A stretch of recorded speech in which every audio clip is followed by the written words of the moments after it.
Welcome to the Horn Talk YouTube channel. It's a partnership between Africa Policy Institute and the Council of Kenya-Somalia Relation. In this channel, we'll be discussing the issues affecting the Horn of Africa and the emergence of middle powers and how they affect the geopolitics in this region. Thank you. To what extent did Egypt jump, and to what extent was it pushed to be where it finds itself in Ethiopia? Because a more exhaustive view of this is going to help us more or less come up with a better recommendations of what actually needs to be done, or better options. My view is largely that there are traditional causes that would attract Egypt to come to the Horn. It's the same factor that brought Egypt onto the side of Somalia during the Ogaden War, when Egypt at that particular time was allied to the United States. And Ethiopia was at that time allied to Russia, but Egypt did not ally itself with the natural force went to Somalia's side. So in that regard, then we are saying there are factors that have been there between Egypt and Somalia and Egypt and Ethiopia, which have basically, led to the action it has taken, basically to pivot towards the Horn. The big question then is, why now? Why is Egypt coming to the Horn with the kind of force that it has come? And what new advantages or what new avenues is it, diplomatic avenues is it using to find itself legitimately in the Horn, which other countries may not utilize? I think that's the question. Yeah. Yes, I think for quite some time, Ethiopia and Egypt have been having tense relationship. And when you see now Egypt joining forces with Turkey, it tells you that it is seeking assistance from Turkey, so that in time, when in the case of any aggression, they have a shoulder to lean on. And remember, when we talk about these middle powers trying to venture themselves into problematic countries, they are looking at it in actually the issue is more wider than the Somalia by its case, because in Somalia there are those security issues, and when you see Turkey now investing in that country, and now Egypt getting in, you know about Somaliland. See, the self-declared autonomous. Now, and that brings problems with, Ethiopia. I think signed a pact with Somaliland. And you see, Ethiopia may not be happy about that. So that tells you why that Egypt may join forces with Turkey to also try to establish their dominance. And this is more or less a major issue of something which we may call it's like economic excursion to the problematic countries. And this may actually go further from Somalia and to other countries like Uganda, where we have the governance issues, and we see some of these middle powers getting there to some sort of bankroll, because they want now it's like they want to charge the bilateral treaties with some of the Western powers. So that's how I saw the reason why Egypt now gets in is because there are people, there is somebody who's giving a shoulder to lean on. That's how I see it.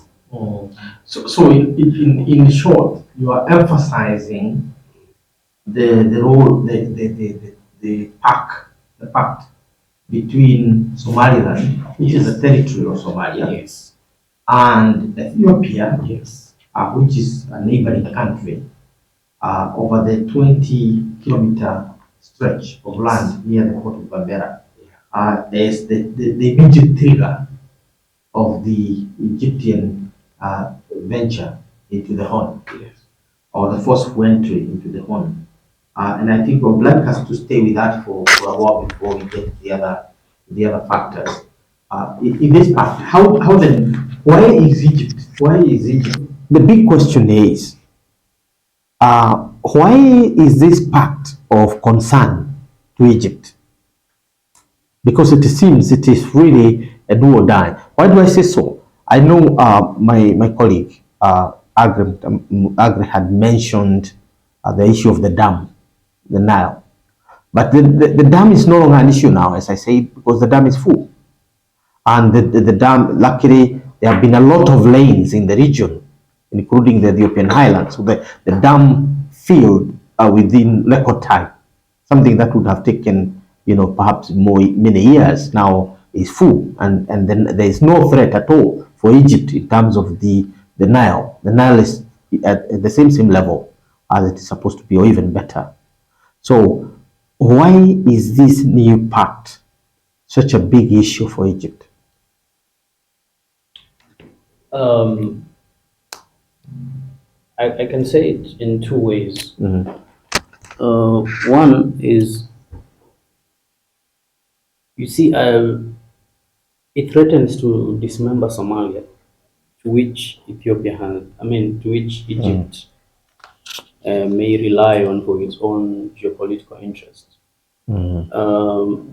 If Somaliland walks away from the overall territory of Somalia, then you can't really be guaranteed that the new country will support Egyptian cause the way Mogadishu has done. And so you don't want to lose a member who has backed you for all these years,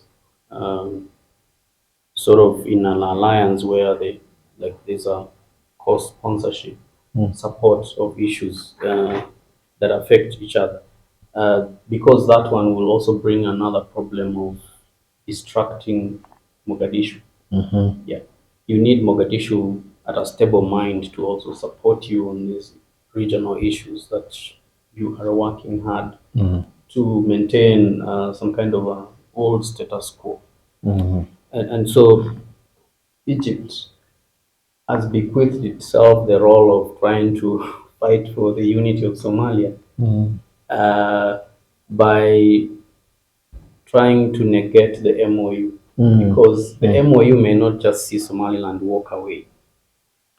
Some people have argued that if Somaliland breaks from Somalia, there's no guarantee that the other states, the federal states, will remain intact.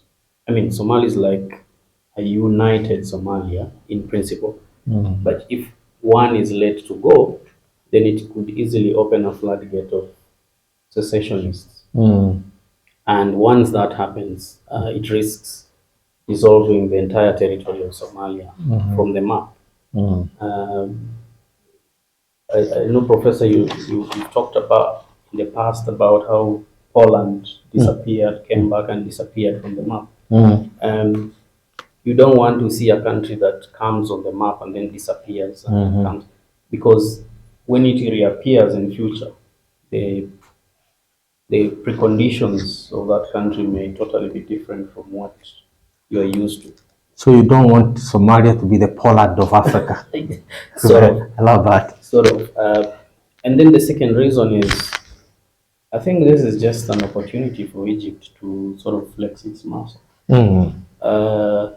Because it's not like it's a member of the Security Council or has some kind of superpower role to ensure that it can police other African countries, sort of to be in line and therefore stay within the borders.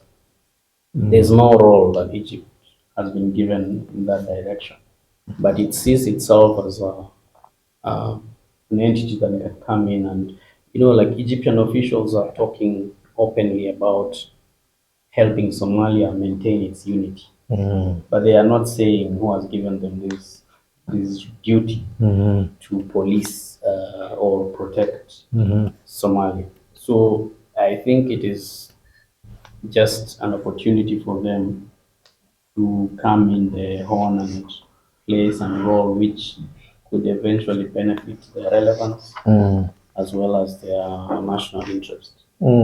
I think we are underplaying a major threat to Egyptian interests that is posed by the pact itself.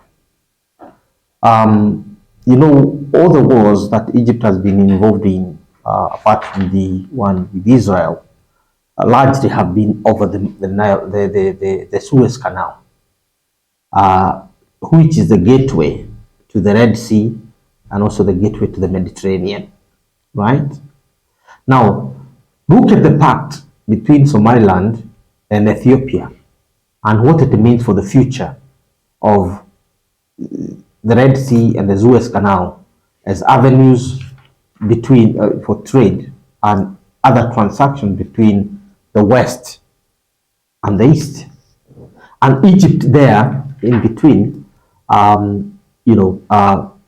trapped by the new pact.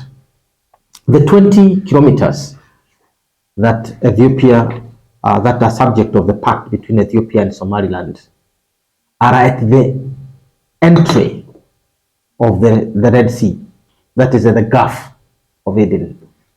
Very, very strategic that a powerful Ethiopian military armed to the teeth would more or less determine who gets in and who gets out. Remember also the neighbor is Djibouti.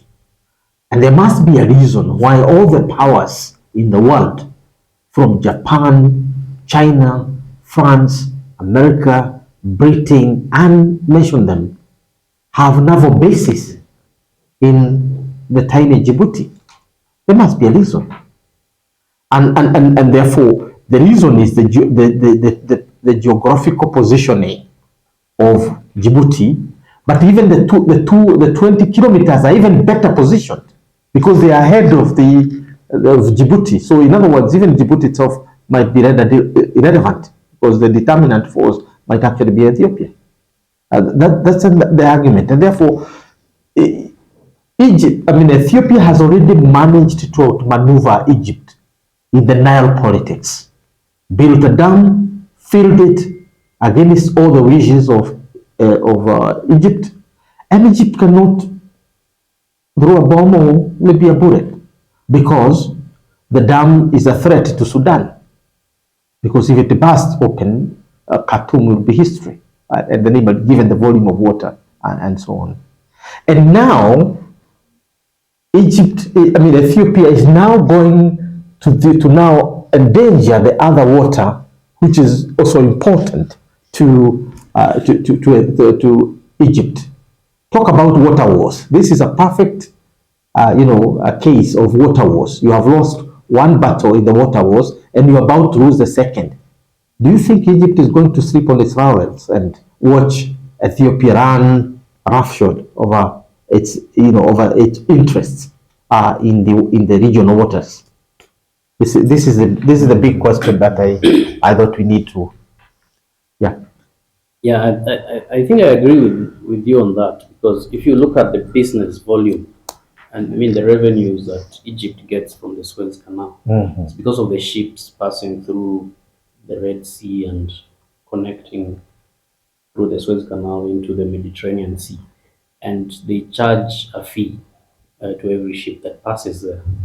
So assuming that 100 ships pass in that canal every day, and each ship is paying like maybe $100,000 or $500,000, something like that, there's a red card for that.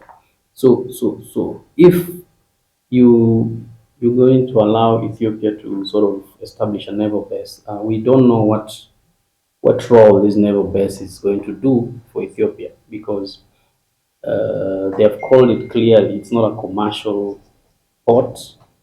Because if they wanted a commercial port, they could easily get the head pacts with Somalia before to build ports in Somalia, which these pacts were never developed, they were never implemented, and they have an almost 95% import route through Djibouti. But Let me just speak briefly about the Djibouti route.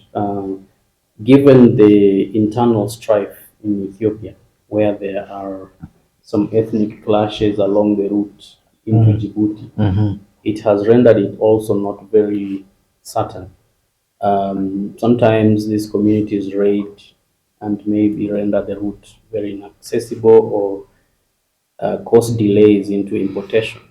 So that has forced Ethiopia also to look for alternative routes. But you see, they can get those alternative routes without signing such a pact with Somalia. They have the Lamu port, for example. They could still go back to Somalia and implement the other MOUs that they had signed with Mogadishu's blessings, which they never developed. But now coming to the naval base, this is, I think, where the threat to Egypt comes in, because they feel like for a long time they have always earned sufficient revenue from ship passing through the canal, and if Ethiopia, if they establish their naval base, what kind of controls will they have for ships passing through them? Of course, some people can argue that there are international laws that govern shipping and trading routes and whatever, which of course Ethiopia is a signatory to most of them. But given the anarchy that we've always seen in the Red Sea, including attacks by the Houthis on ships passing through there, it could be a direct threat to the Egyptians. Just as I'll come to you, but before I come to you, let me hear from Dong. Do you think that Egypt has a legitimate cause to defend its interest in this particular case relating to the Suez Canal and the Red Sea? Of course, it's about interest. Yes. And when we talk about, we were actually dissecting on why Egypt is behaving the way it is behaving, and we have seen that one of the main issues. I think this is a matter that I think that is under scrutiny. It is they have the issue of the GAD dam, the Grand Ethiopia Reconnaissance Dam. Is one of the contentious issues that I believe is before the UN Security Council, where Ethiopia and Egypt cannot agree on about this dam, and this now informs you. This now tells you why Egypt and the issue of Somaliland and Somalia now gives rise to the differences between Ethiopia and Egypt.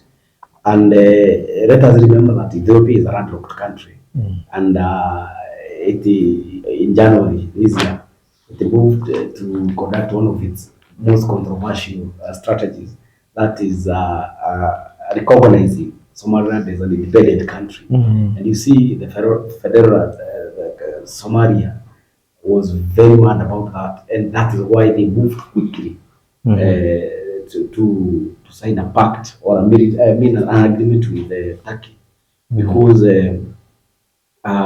you see when such a thing happens, it now tells you that security is going to be compromised in these two countries. So this is about interest. This is about these are people using their interest to advance, seeking neighborhoods, seeking other assistance from other people, so as to protect their interests. So in the case of Red Sea and the Suez Canal, what I know Agri has explained very well about what is the economic aspect of it. For Egypt, the economics of it. To come to the Horn, I don't think it's economic.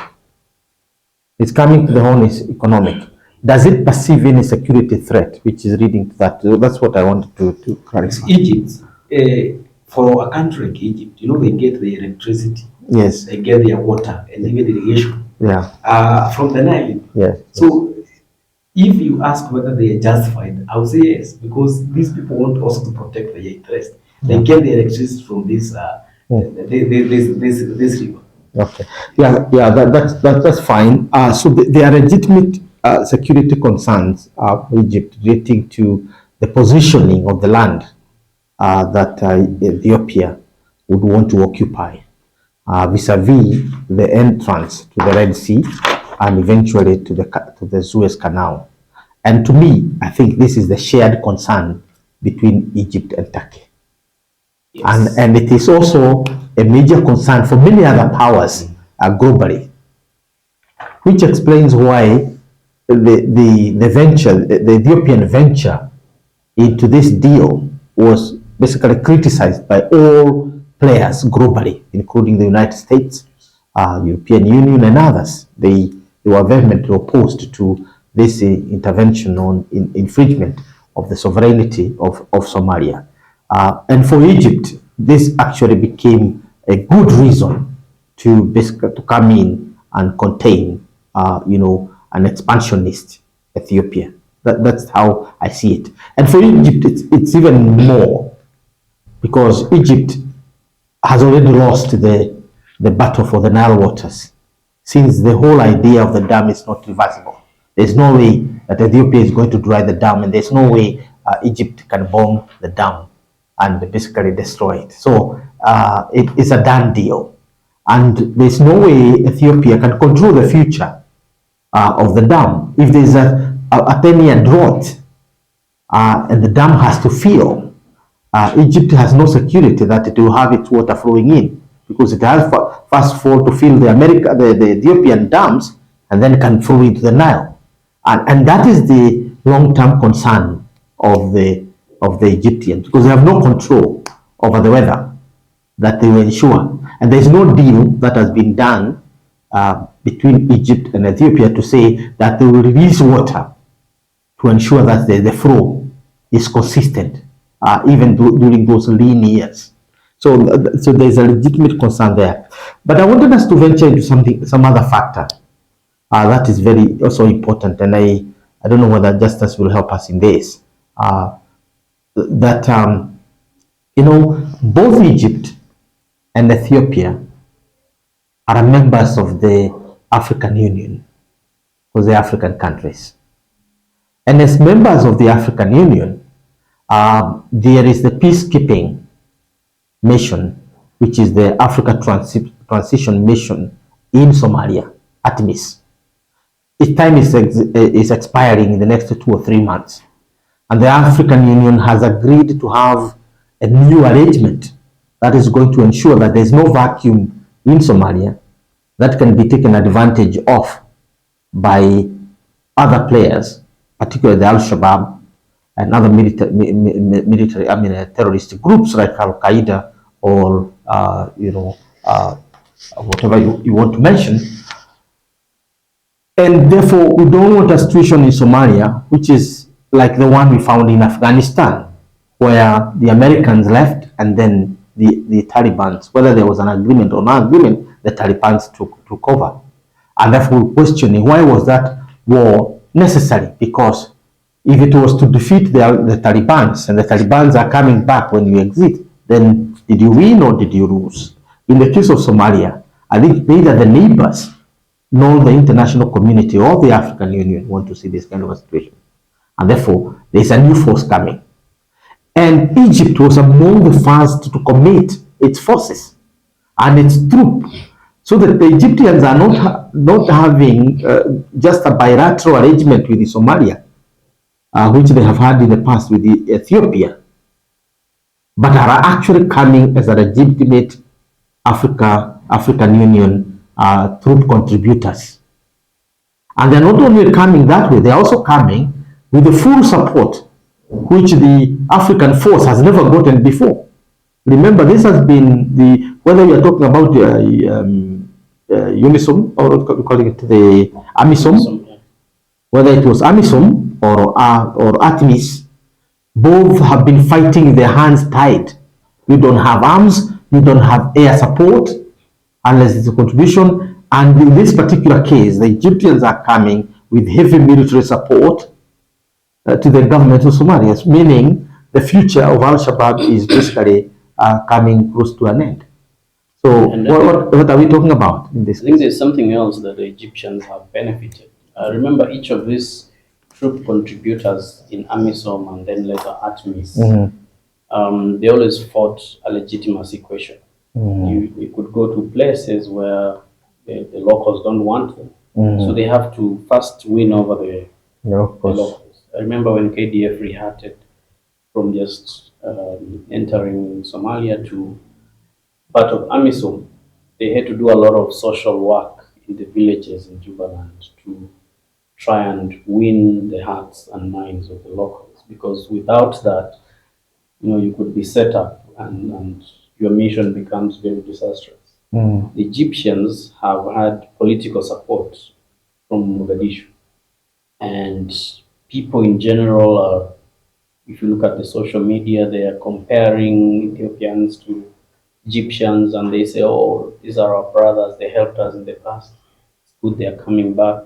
They always came with one mindset of supporting Somalia. They didn't have ulterior motives. That, of course, is debatable, but it seems Egyptians have already established political connections. Is there? Egyptians have already established political connections with the Somalis, both at government level and within the general public. Of course, we do not expect 100% support, but if you have it no more than 70, I think it means the troops are coming with a cleared road. So it depends on what they will actually do to cement that position, because they're already deploying without any questions about funding or who will support it. Because remember, AMISOM and ATMIS always faced funding challenges also, and they had to rely on donors like the EU to even pay salaries. This Egyptian deployment is not facing that challenge yet. Of course, there are two arrangements in this deployment. One is certain forces will join the new mission, which is called the African Union Stabilization Support Mission, AUSS, AUSOM. And the other group of troops will be joining Somalia bilaterally, because they have a bilateral arrangement where these troops will be deployed probably in places where the Ethiopian troops that I talked about have been stationed. And what we are seeing already is there are very many meetings going on. The Somali Prime Minister has met his counterpart like twice. I think yesterday, the foreign ministers of Somalia, Egypt, and Eritrea, which really is interesting. They had a meeting on the sidelines of the UN General Assembly, and they agreed to commit to strengthening their security cooperation. So for me, even this arrangement where Eritrea comes in becomes very significant, because initially it was a triangle of Eritrea, Somalia, and Ethiopia, where they were trying to build some kind of alliance in the past.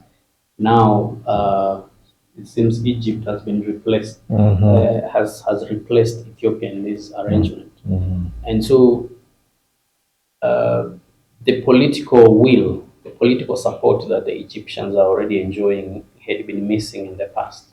And this to me is very significant, because it could reduce instances of friction and maybe improve the cooperation that exists. Egyptians are already saying that they are also coming to train the Somali forces, which is a capacity issue that Somalia has faced in the past. And so this is the difference that the other troop contributors have not enjoyed, where the government in Mogadishu already publicly backs it. I remember when Kenyan troops were joining, there was ish about the then transitional government not having been consulted about the Kenyan troops joining Somalia and something like that. Egyptians may have it easier, and therefore I think their goals may be met earlier than the way the other troops have struggled. Yeah. That is true. I actually think that Somalia may actually reject. You see, according to the plan, also, all African countries are supposed to contribute when it comes to the security. And so, based on the tense relationship, we may find a situation where Somalia is rejecting the support from Ethiopia. Because it really seems like what my brother has said.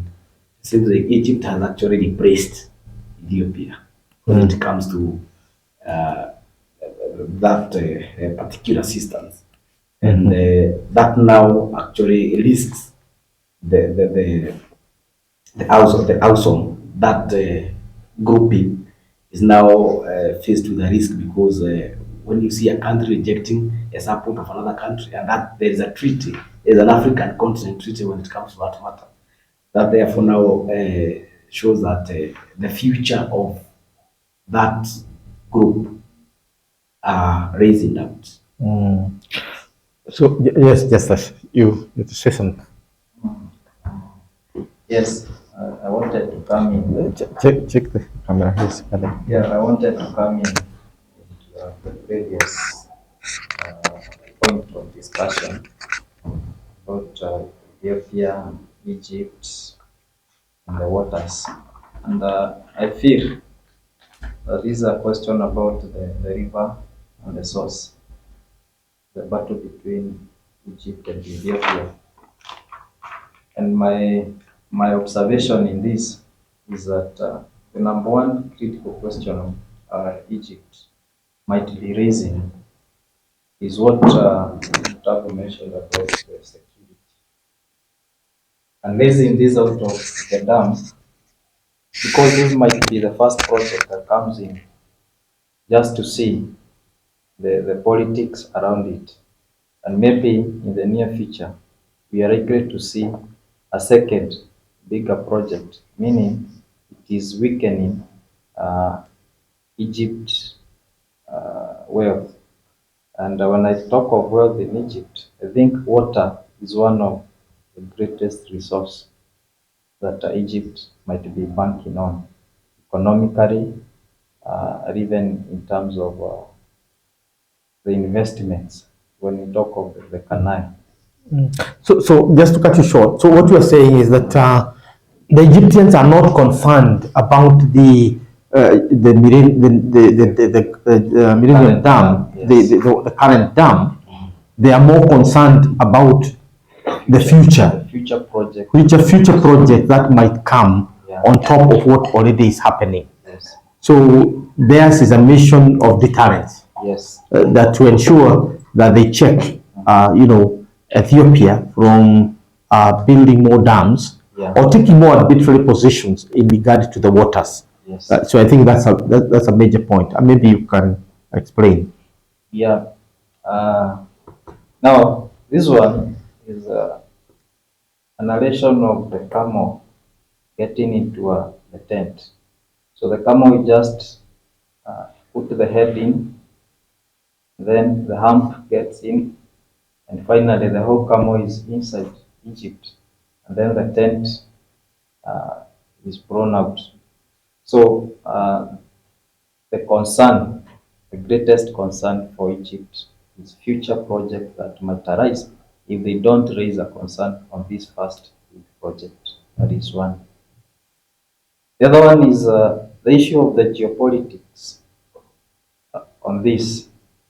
This is the issue of Turkey and Iran between Egypt and Ethiopia, because these seems to be the hidden hands in either of the countries, for Egypt and for Ethiopia. And therefore, in the long run, because these are emerging as the middle powers, as we said earlier, what are the prospects that if Ethiopia and Somaliland join hands, they are going to weaken the influence of Egypt in the region. And therefore, Egypt stands a point to always counter any project or any political alliance that comes in that may have prospects or future ability to weaken its power. So that's my understanding of it. And when we talk about Egypt, Ethiopia, and the African Union in it, I think before the African Union comes in, the three countries, that is Egypt, Ethiopia, and Somalia, and coming along the Somaliland, should first have their consensus, because it has been tried before with Somalia, and I believe it is proving that even the neighbors like Kenya, we almost gave up on war against Somalia because of the geopolitics surrounding the whole nation. Yeah. So thank you very much. Now maybe we can move to the last point, the last area of our inquiry, and we can again come back to those issues later. But the big issue is Turkey has been a friend of Egypt, of Ethiopia. Turkey has been at variance, if you might put it that way, with um, Egypt.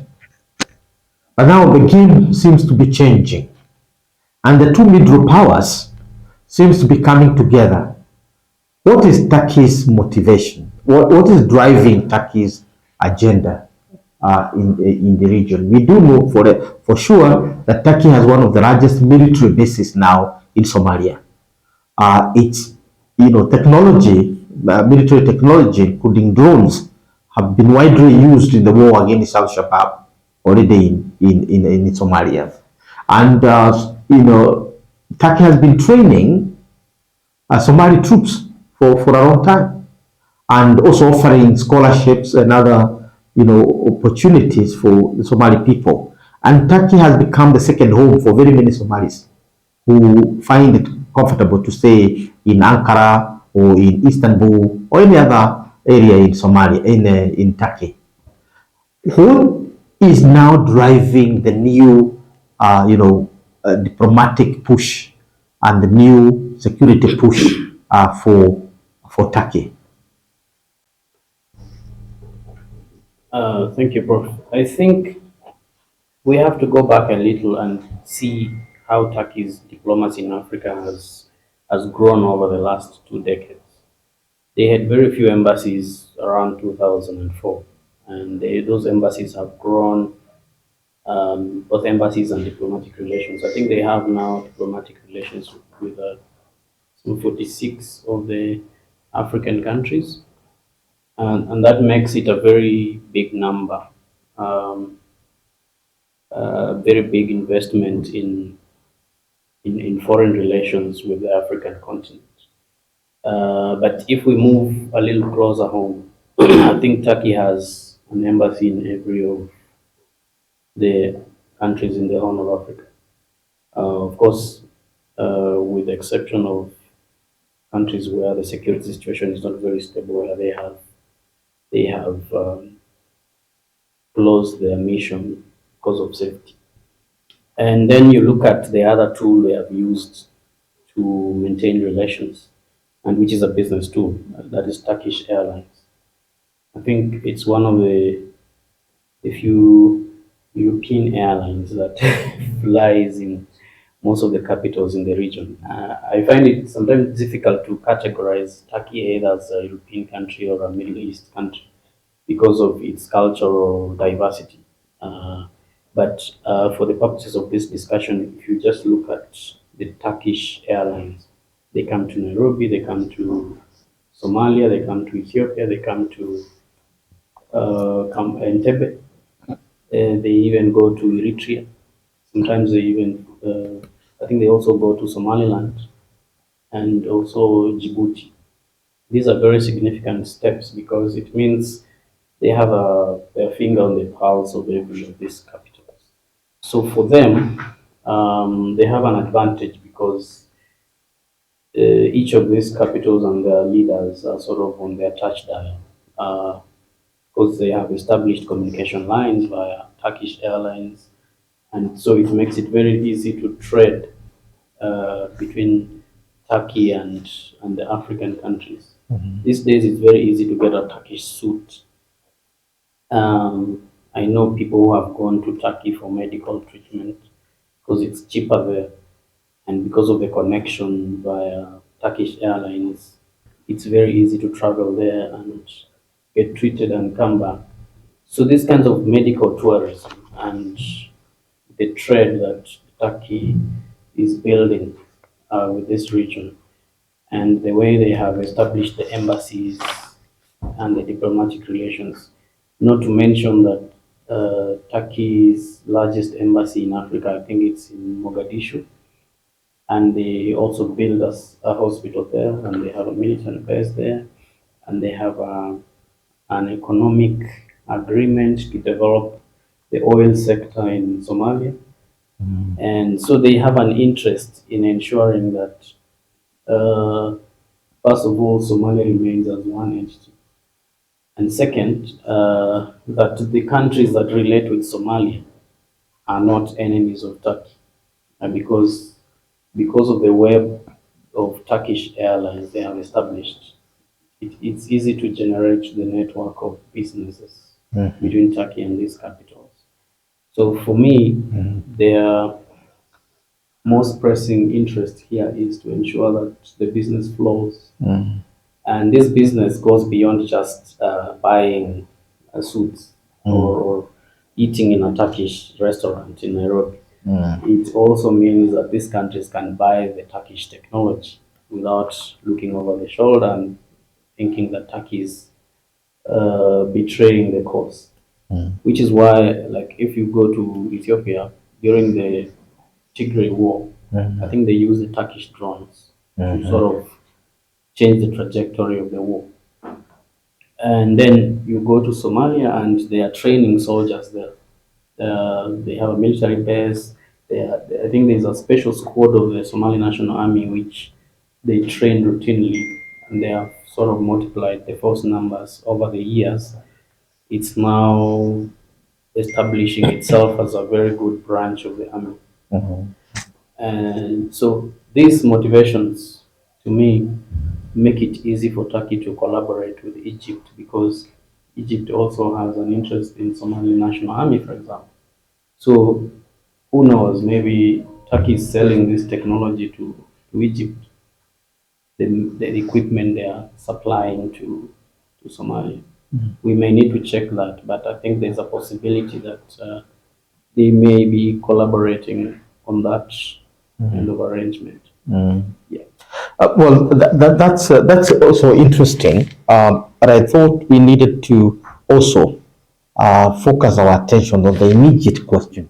As you've shown, Turkey is not a newcomer to Somalia. Turkey has been in Somalia for a long time.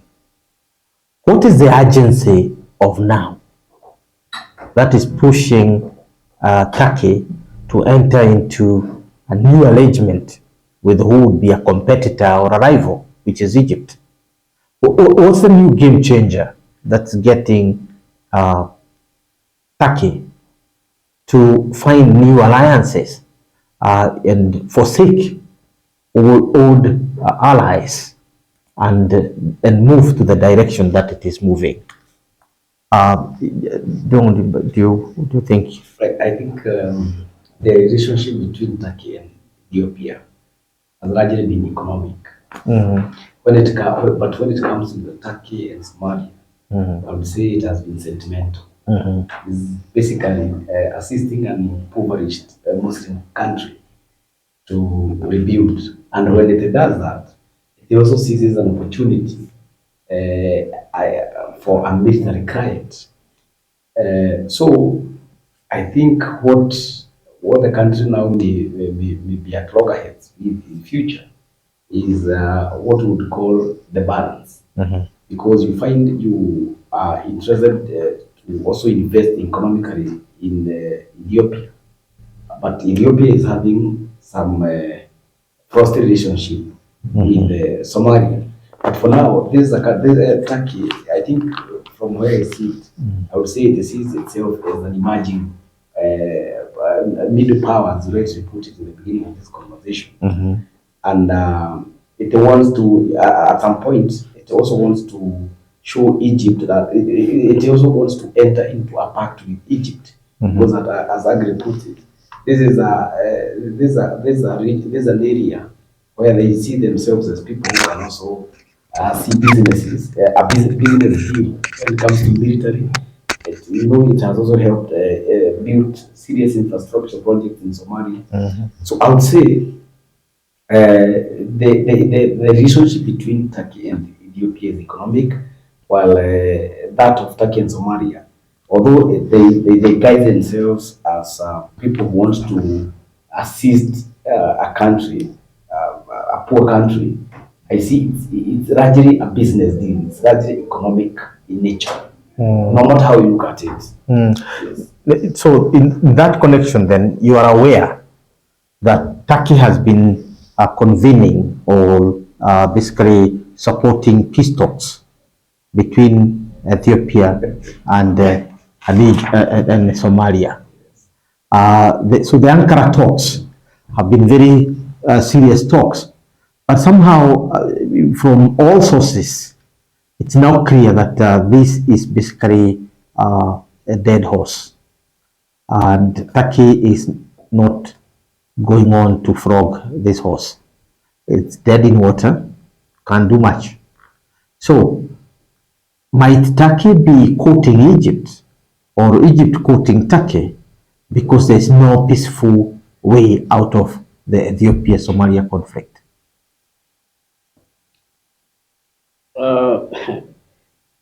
First of all, I think it offers an opportunity to both to advance their interest. If you look at how Turkey entered Somalia, it was also an opportunity. Here were Somalis dying from drought and fleeing the country into Dadaab refugee camp. And Erdogan, I remember he was prime minister at the time.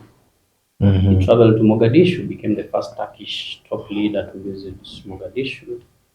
And he held a very young emaciated baby, and that photo became very famous in the front pages. I remember that time we were camping at Dadaab, watching us coming into the refugee camp. And it provided that sentiment that Ndungu has spoken of, that just coming to help people who are dying of hunger, fleeing drought, and something like that. And I think it changed the perception of Somalis. These days, they still talk about Turkey as a very brotherly nation that has always come to the aid of Somalis. But what people didn't know at the time was it was a very good entry into Somalia and an opportunity to, first of all, win over the hearts and minds of Somalis before venturing into other things. In fact, Turkey took out maybe 6-7 years before finally signing a business deal with Somalis, because most of the time it was just humanitarian aid, building a hospital here, supporting scholarships, sending students to Turkey, and of course sending the wounded Somalis to Turkish hospitals for treatment for free. And so this helped build a very strong foundation of relationship. And I think it may be a subject of study in future, how just a country can come in first as a friend and then it cements the business ties. But of course, Ethiopia having been a friend of Turkey, therefore, Turkey has shown that it was not building friendship with Somalia at the expense of Ethiopia or the other way around. So sometimes you need to keep both friends, even if your friends are fighting, because maybe each of these friends has an advantage that they give you. And so. But is Ethiopia now in this arrangement becoming a difficult friend to keep? Perhaps, like we all have friends that are difficult to keep sometimes, but because there are things that they give you. Some friends are very good at protecting you when you're in trouble, so you keep them. Other friends are very good with influence. You keep them because they have that kind of influence in the region. I mean, Ethiopia still has some influence in the region, regardless of its own troubles, because they host the headquarters of the African Union, and therefore they can easily maneuver diplomatic course for you, which explains why I think Turkey is an observer state in the African Union. And for me, Turkey is keeping Ethiopia and Somalia not because they can be alternated, but because they serve very different roles to its interests. And which is why they have not feared bringing in Egypt, even if it shakes Ethiopian hearts to the core. And so sometimes you maintain these networks because each person has a part they play.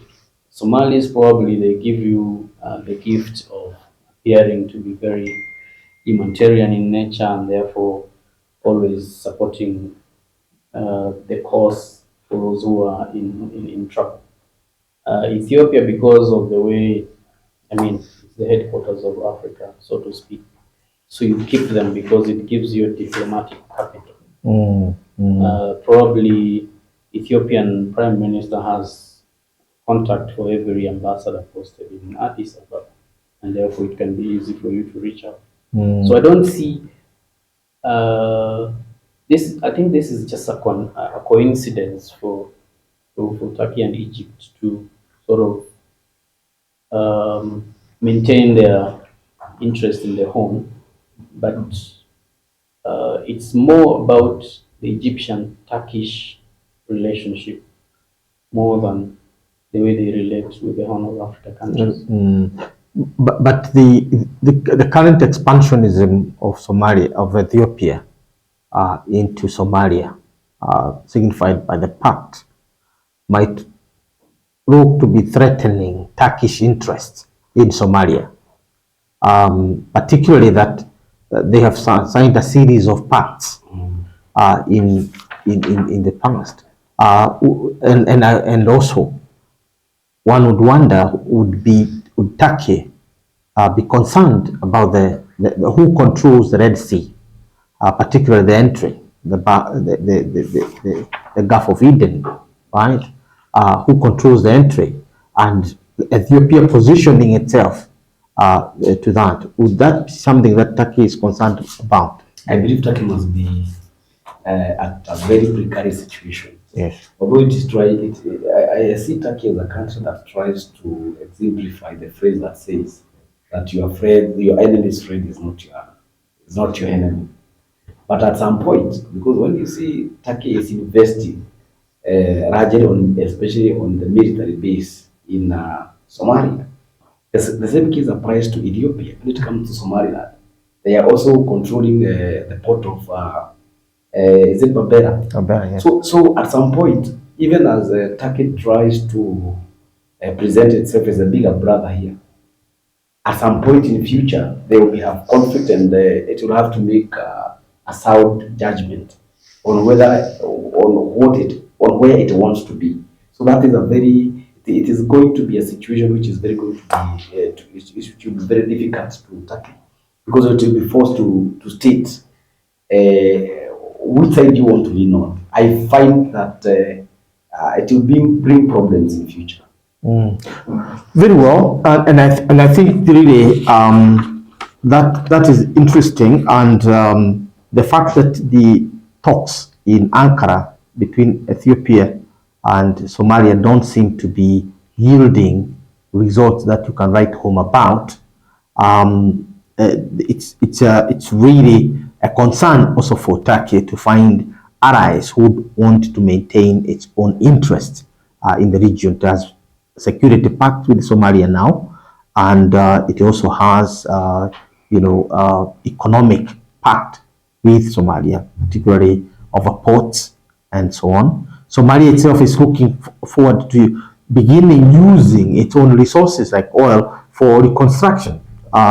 because it has entered a phase where it's now no longer in active war, except parts where Al-Shabaab is still in. And therefore, it is now turning to post-conflict reconstruction. And in that reconstruction, its oil resources and other resources are going to be a headache in terms of, of that. Egypt, yes, yeah, To add on what Rashane yeah, has said, yeah. link from the data that is there online is going to more research. Turkey leads in hosting of refugees globally. It's number one in hosting of refugees. Though most of them are from Syria, we can actually see that Somalis also travel to Turkey out of seek refuge. Reason being, Turkey also leads in legal protection, those in protecting refugees and people who are seeking, they are asylum seekers. So that might be also be a factor. Number two, Turkey geographically is a bridge between Europe and Asia. And Asia, the second superpower now. Number three, when you look at the distribution of Somali nationals in other countries, Ethiopia leads. That most of the Somali nationals are in Ethiopia. Secondly, they're in Kenya. And number three, they're in the US. Maybe that might also be a factor that Turkey is considering, seeing that most of the Somali nationals now are in Ethiopia. Maybe some seeking refuge there. And on the other side, Somalia, when you mention Somalia, what comes into people's mind is conflict, political world conflicts. You talk of Somalia, somebody just thinks of the Al-Shabaab and the rest. When you talk of Ethiopia, what comes into the mind is the humanitarian crisis about the Tigray war. So I also feel that this might be a factor that Turkey is trying to figure out as a weak point in the two countries, Somalia and Ethiopia, and Egypt's role in this. That's correct. So finally, I wanted to say that both Egypt and Ethiopia joined the BRICS this January. They are member of the BRICS, and BRICS are countries that are allied to Brazil, Russia, India, China, and South Africa. Now, in addition, we have Egypt, Ethiopia, and we have UAE, and I think Saudi Arabia. Those countries joined.